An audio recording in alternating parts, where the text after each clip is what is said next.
Bismillahirrahmanirrahim. Assalamualaikum warahmatullahi wabarakatuh.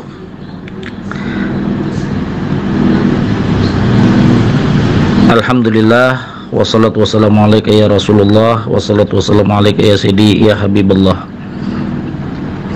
Membicarakan tentang masalah tes DNA.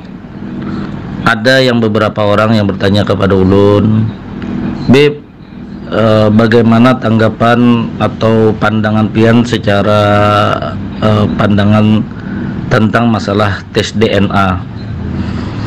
Maka di sini akan ulun menjabarkan di antara pemahaman ulun dan pengertian ulun dalam beberapa aspek, yang mana tes DNA itu adalah ilmiah. Tes DNA itu ilmiah, diambil daripada darah, rambut, kuku, dan gigi. Yang mana darah adalah darah Rasulullah SAW, yang mana masih sampai hari ini tersimpan di Museum Turki. Yang kedua, rambutnya Rasulullah juga masih tersimpan di Museum Turki. Yang ketiga, kuku, jenggot, dan gigi Rasulullah SAW itu masih tersimpan di Museum Turki. Ini adalah suatu pembuktian secara ilmiah, maka dilakukanlah tes DNA oleh para penemu-penemu, oleh para ilmuwan-ilmuwan. Nah, yang menjadi pertanyaan kita, apakah yang diteliti ini dari darah yang mengaku juriat baginda Rasulullah SAW ini, apakah benar-benar secara tes DNA-nya tersambung, bukan hanya dari segi nasab, tapi dari darahnya, dari genetiknya, sehingga tersambung kepada keturunan baginda Rasulullah SAW, yang mana sudah tempo waktunya adalah 1400 tahun lebih, hampir 1500 tahun. Nah, ini beberapa perlu diteliti dan ditelaah tentang tes DNA secara ilmiah tersebut, yang mana apakah betul-betul yang dites DNA ini adalah darahnya darah Rasulullah, rambutnya rambut Rasulullah, kukunya kuku Rasulullah, dan giginya gigi Rasulullah SAW. Sehingga pembuktian secara ilmiah dilakukan, apakah benar-benar yang dites ini adalah benar-benar tersambung orangnya, juriatnya, keturunannya ini tersambung kepada baginda Rasulullah SAW secara ilmiah. Walaupun secara nasab sudah ditentukan bahwa ini benar nasabnya, tetapi secara ilmiah ini belum pernah dilakukan. Bagi yang sudah pernah melakukan pun perlu diteliti di mana dia melakukan tes DNA-nya, siapa yang mentes DNA-nya, siapa orang-orang yang mentes DNA-nya, dan apakah betul yang dites DNA ini adalah berkaitan dengan darahnya darah Rasulullah, rambutnya rambut Rasulullah, kukunya kuku Rasulullah, dan giginya pun gigi Rasulullah SAW, sehingga pembuktian secara tes DNA ini adalah betul-betul benar dan sahih. Nah, itu pertama dulu. Nah, bagian kedua, ulun membicarakan tentang hakikahnya juriat Rasulullah SAW. Hakikahnya juriat baginda Rasulullah SAW sudah disebutkan di dalam Al-Quran, innama yuridullahu liyudhiba ankum rijsa ahlul baiti wa yutahhirukum tathhira. Allah yang menghendaki kepada juriat-juriat baginda Rasulullah SAW itu supaya mereka itu adalah suci, sesuci-sucinya. Karena berbeda antara makna at-tahur dengan an-nazafah. Kalau an-tahur itu adalah suci, tetapi kalau an-nazafah itu adalah bersih. Jadi bersih belum tentu suci, tapi kalau suci pasti bersih. Sehingga ada beberapa kata-kata biasanya kita menemukan di dalam petunjuk kebersihan di pasar-pasar ataupun di masjid-masjid. Sebenarnya itu bukan hadis Rasulullah sallallahu alaihi wasallam yang berbunyi an-nazafatu minal iman. Itu bukan hadis Nabi sallallahu alaihi wasallam. Tetapi itu adalah perkataan ulama. Kenapa? Karena an-nazafatu adalah kebersihan. An-nazafatu minal iman, kebersihan itu sebagian daripada iman. Nah, yang hadis yang benar yang mana? Yang hadis yang benar adalah at-tahur minal iman. Suci itu adalah sebagian daripada iman. Itu adalah hadis Rasulullah sallallahu alaihi wasallam. Jadi berbeda antara an-nazafah dan at-tahur. Kalau an-nazafah itu bersih, kalau at-tahur itu adalah artinya suci. Nah, apa yang dimaksud suci ini? Maka hakikah juriyah Rasulullah sallallahu alaihi wasallam adalah orang yang memiliki akhlak dan adabnya, mengikuti langkah-langkah anjuran baginda Rasulullah sallallahu alaihi wasallam. Yang kedua, ilmunya yang mengikuti ilmu yang diajarkan oleh baginda Rasulullah sallallahu alaihi wasallam. Yang ketiga, ibadahnya yang selalu mengikuti ajaran salafus saleh dan ajaran baginda Rasulullah sallallahu alaihi wasallam. Maka di dalam tiga ini, akhlak dan adabnya mengikuti baginda Rasulullah sallallahu alaihi wasallam, ilmunya mengikuti baginda Rasulullah sallallahu alaihi wasallam, ibadahnya mengikuti ibadahnya Rasulullah sallallahu alaihi wasallam, sehingga menjadi orang yang bertakwa.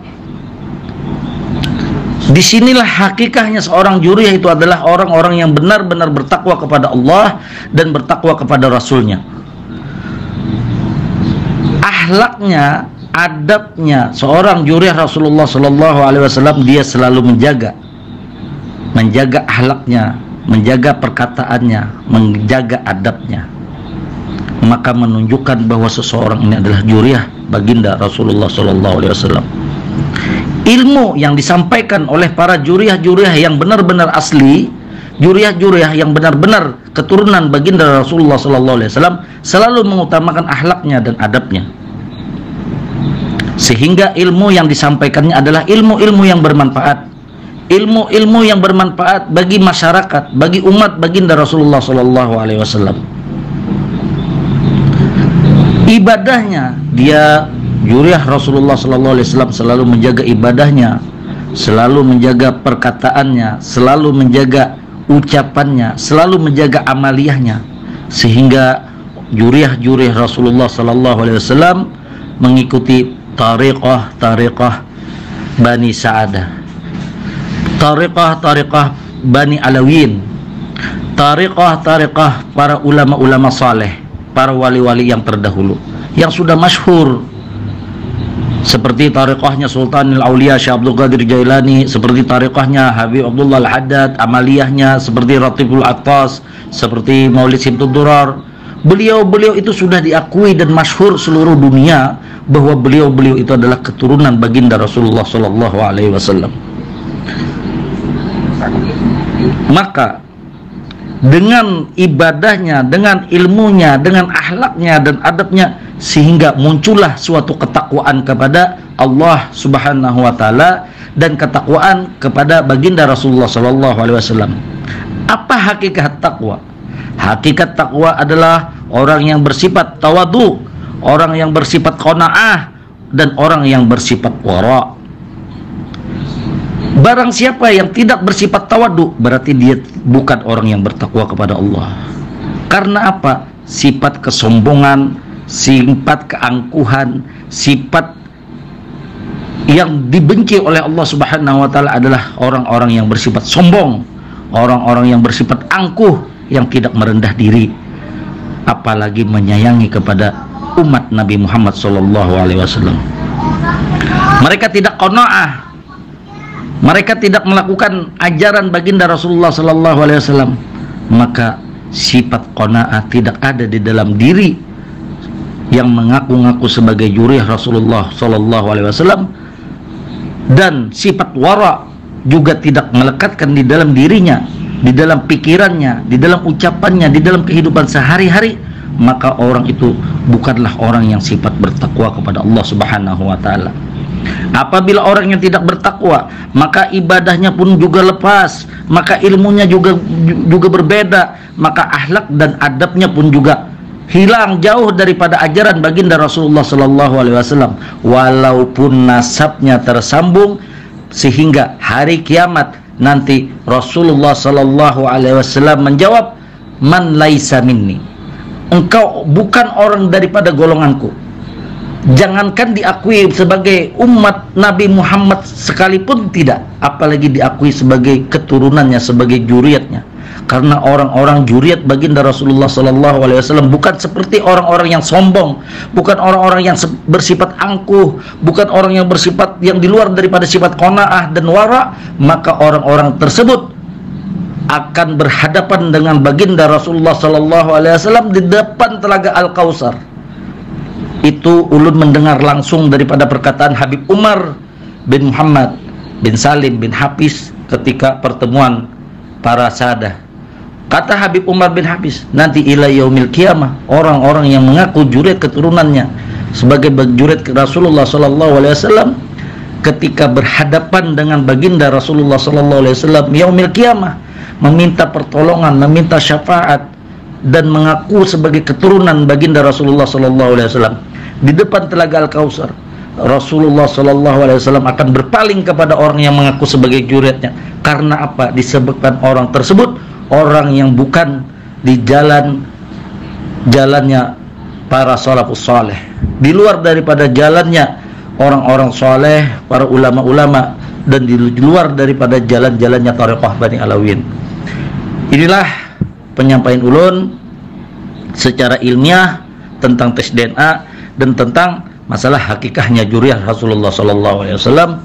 Al-afu minkum al-fakir. Mudah-mudahan kita semua diridhai Allah Subhanahu wa taala. Semoga perkataan ulun hamba Sayyid Yusuf Bahasim mudah-mudahan bermanfaat bagi seluruh umat Rasulullah sallallahu alaihi wasallam. Wabillahi taufiq wal hidayah. Wassalamualaikum warahmatullahi wabarakatuh. Bismillahirrahmanirrahim.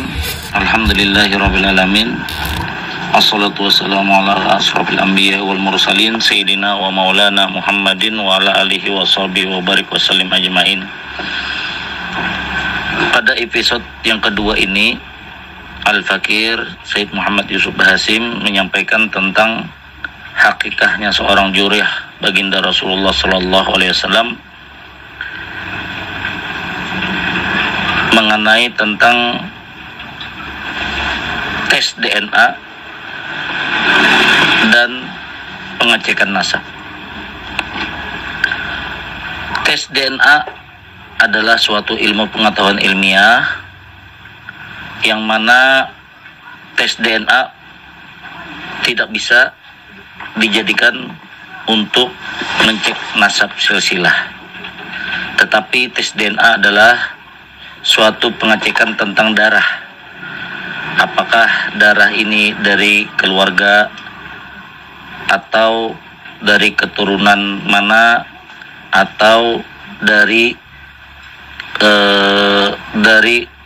golongan orang mana. Maka tes DNA itu membuktikan seorang itu keturunan yang mulia atau tidak. Maka berkaitan dengan hadis Nabi Shallallahu Alaihi Wasallam yang mana mengatakan di dalam hadisnya, ala wa inna fil jasadi mudghatan idza salahat salahal jasadu kulluh wa idza fasadat fasadat jasada kulluh ala wa hiya al-qalbun. Bahwa terdapat segumpal daging di dalam tubuh manusia yang disebut dengan hati, qalbun. Jika segumpal daging tersebut baik, maka baiklah seluruh tubuh kita. Sebaliknya, jika segumpal daging itu rusak, maka rusak pula seluruh tubuh kita. Hal ini diriwayatkan dalam hadis sahih.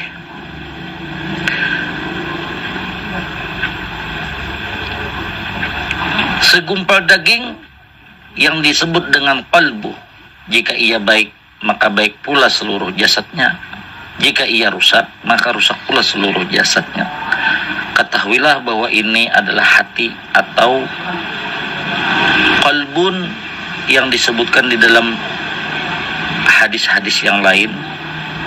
Maka berdasarkan hadis di atas, baik buruknya perilaku dan amal perbuatan ditentukan pula oleh baik dan buruknya hati seseorang.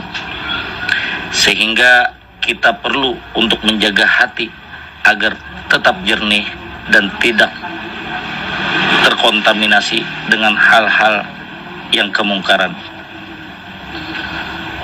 Berkaitan dengan ayat di dalam Al-Quran, innama yuridullahu liyuzhiba ankumur rijsa ahlul baiti wa yutahhirukum tathira.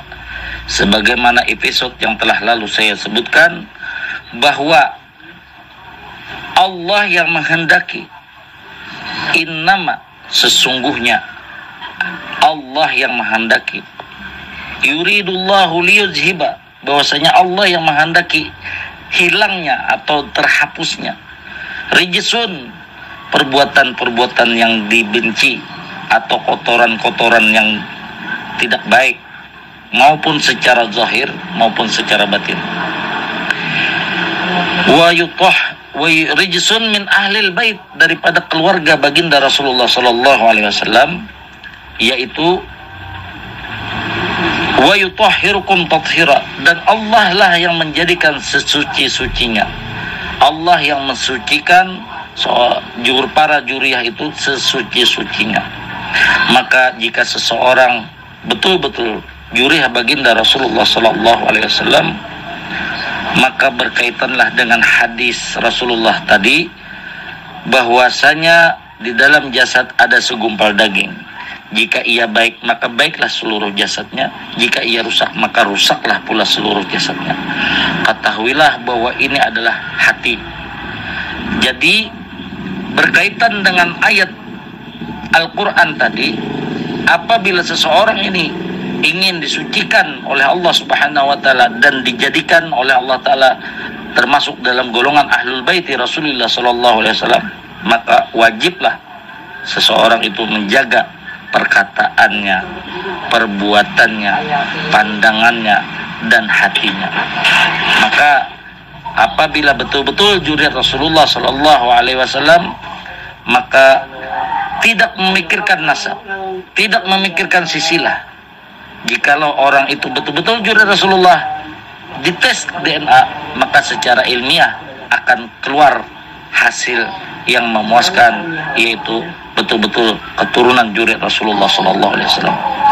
Tetapi apabila walaupun dia memiliki silsilah, memiliki keturunan, tetapi dengan cara akhlaknya, adabnya, hatinya, pikirannya di luar daripada tariqah baginda Rasulullah SAW, di luar juriyat keturunan Rasulullah SAW, di luar daripada ajaran-ajaran baginda Rasulullah SAW, dari segi akhlaknya, dari segi adabnya, dari segi ilmunya, dari segi pandangannya, maka pastilah orang tersebut apabila di luar daripada ajaran baginda Rasulullah SAW dan ajaran salafus saleh, di luar daripada tariqah Bani Alawin, keluar daripada tariqah Bani Hashim, maka orang ini terbukti secara tes DNA bukan daripada keturunan baginda Rasulullah SAW, karena berkaitan dengan hadis Nabi.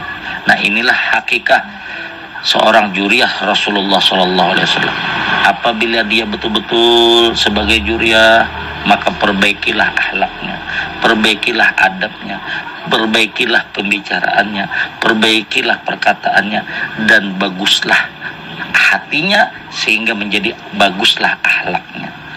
Dan apabila bagus hatinya, maka batang tubuhnya pun akan menjadi baik. Apabila batang tubuh menjadi baik, maka akan terlihatlah di situ pancaran nur baginda Rasulullah SAW. Nah, itulah yang dimaksud dengan hakikahnya seorang juriyah Rasulullah SAW mengenai tentang permasalahan tes DNA. Sekian, terima kasih. Ulun Said Yusuf Hasim. Mudah-mudahan penyampaian ilmu ini bermanfaat bagi seluruh umat baginda Rasulullah sallallahu alaihi wasallam. Al-afu minkum al-fakir. Assalamualaikum warahmatullahi wabarakatuh.